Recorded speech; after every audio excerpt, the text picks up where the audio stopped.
Oke, assalamualaikum warahmatullahi wabarakatuh.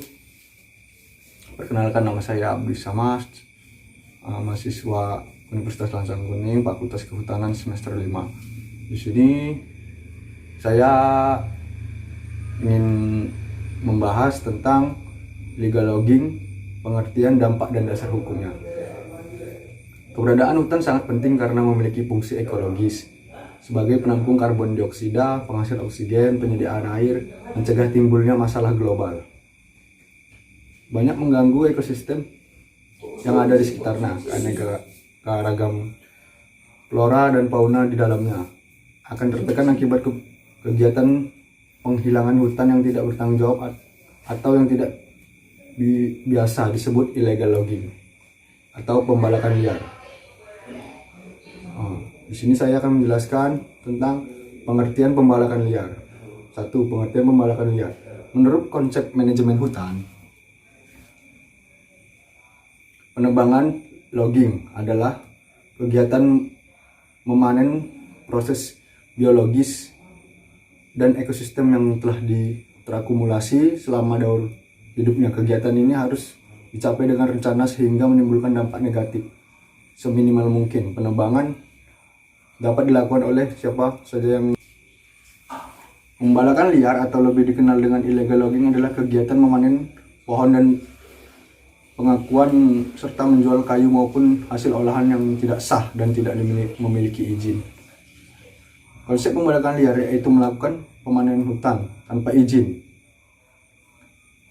sehingga tidak dapat dikategorikan ke dalam pengelolaan hutan lestari. Kegiatan penebangan sudah diatur dalam Undang-Undang Republik Indonesia Nomor 18 Tahun 2013 tentang pencegahan dan pemberantasan kerusakan hutan. Menurut undang-undang tersebut, pembalakan liar adalah semua kegiatan manfaat hasil hutan kayu secara tidak sah, terorganisir. Hal tersebut mengandung arti kegiatan ini bisa dilakukan oleh satu kelompok yang di dalamnya terdiri dari 2 atau lebih yang bertindak bersama melakukan pemanenan kayu sebagai kegiatan perusakan hutan.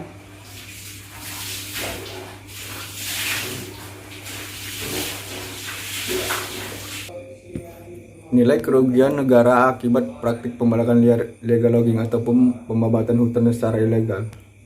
Namun penuh rekayasa, suap, dan korupsi telah menyebabkan kerusakan hutan yang luar biasa, dan tidak hanya kerusakan ekosistem hutan yang menopang hidup masyarakat.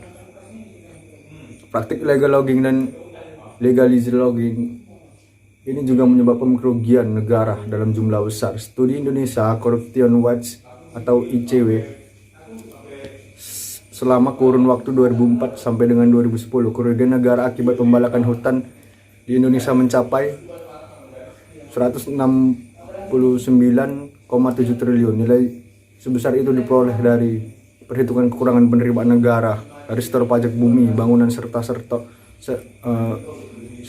sejumlah perizinan dan royalti. Bagaimana sistem perhitungannya? Peneliti definisi, monitor, dan analisis anggaran Mona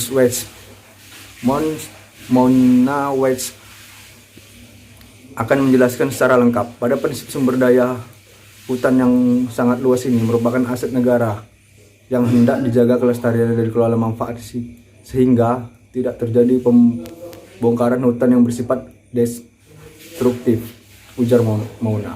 Berikut petikannya. Bagaimana cara menghitung potensi kerugian negara dari penebangan hutan? Penyediaan lahan perkebunan sawit di kawasan hutan yang tidak mengikuti prosedur pelepasan kawasan hutan yang tepat mengakibatkan hilangnya potensi penerimaan untuk kas negara dan daerah.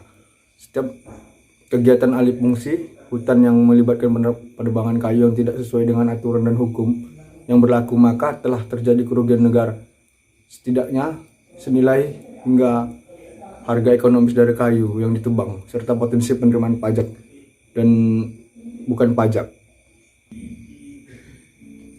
Indonesia adalah negara yang kaya akan sumber daya alamnya, sehingga hal ini menjadikan Indonesia menjadi sumber besar dan paru-paru bumi, bahkan di seluruh dunia. Di sini kita akan membahas upaya penanggulangan tentang illegal logging supaya memiliki efek jera bagi yang melakukan illegal logging tersebut. Adanya tindakan pidana pembalakan liar atau sering disebut dengan nama illegal logging menyebabkan semakin berkurangnya jumlah hutan yang ada, sehingga menyebabkan sering terjadinya bencana alam di Indonesia dan juga efek global warming di dunia. Tindakan pidana illegal logging terhadap pelaku yang tidak tindak pidana illegal logging agar dapat mengurangi terjadinya tindakan pidana tersebut, sehingga mampu memberikan efek jera terhadap pelaku yang sudah melakukannya. Tujuan penelitian ini adalah untuk mengetahui bagaimana upaya penanggulangan tindakan pidana pembalakan illegal logging oleh Polres Batang, guna mengetahui faktor-faktor penghambat upaya penanggulangan illegal logging.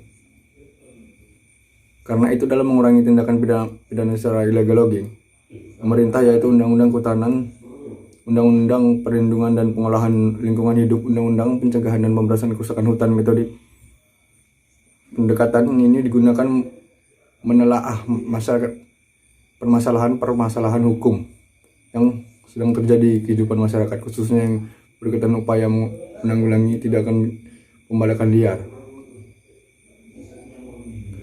Dalam kasus ini, tersangka melakukan penebangan pohon dalam kawasan hutan tanpa izin atau tidak meminta terlebih kepada pejabat dan berwenang tanpa dilengkapi surat dan dokumen perhutanan, hambatan yang dihadapi. Jadi di situ kita membuat tindakan pidana ini memberikan efek jera dengan hukuman atau dipenjara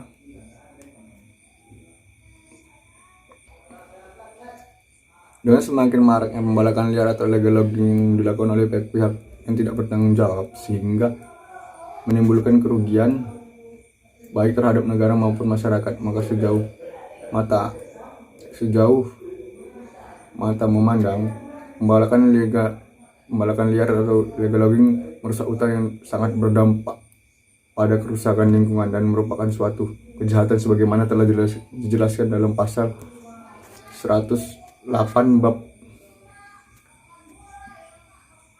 15 untuk nomor 32 tahun 2009 tentang perlindungan dan pengolahan hutan lingkungan hidup. Pengolahan hutan harus diarahkan dan sebesar-besar maupun rakyat, termasuk hutan yang bermanfaat dan untuk makmur rakyat.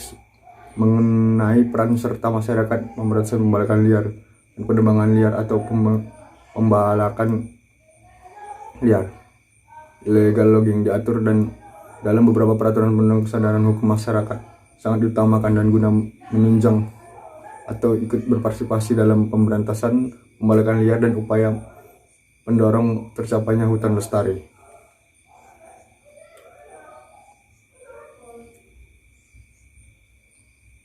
Peraturan perundang-undangan.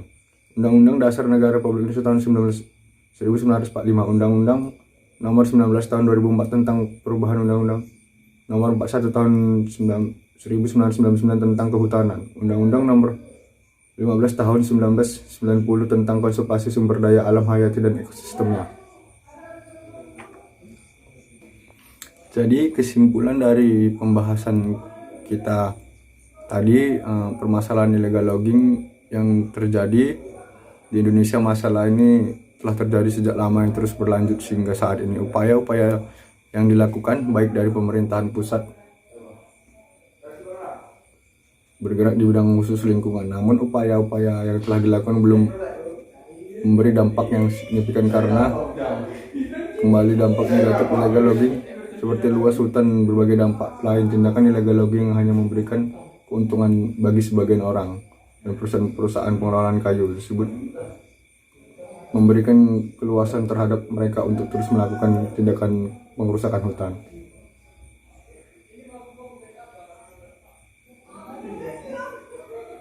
Dalam konvensi internasional KTT PBB telah disepakati konferensi yang mana mengatur tentang prinsip kehutanan. Prinsip tersebut kerusakan setiap anggota untuk mengelola hutan secara berkelanjutan, tapi pada kenyataannya Indonesia menjadi satu anggota KTT yang tidak memenuhi standar tersebut, terbukti bahwa nasib terjadinya pelanggaran dan tindakan kejahatan terutama illegal logging. Padahal konvensi dalam KTT tersebut sudah disebut dalam berbagai bentuk aturan, baik aturan nasional maupun lokal. Prinsip kehutanan dari KTT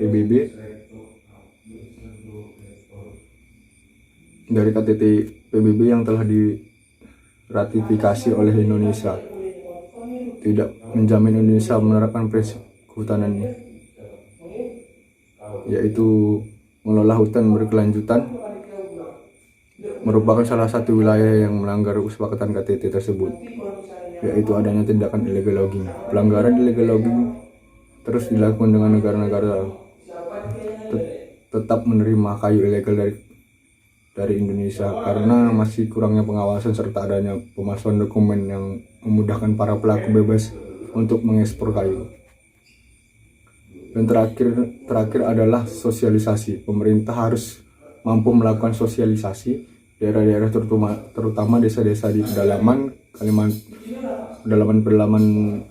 Sumatera, Kalimantan ataupun Papua, karena pemahaman mereka mengenai kerusakan hutan masih sangat minim. Fungsi dari sosialisasi ini adalah masyarakat mampu memahami dan mampu menjaga merawat hutan dengan cara menghindari penebangan pohon secara liar di area hutan.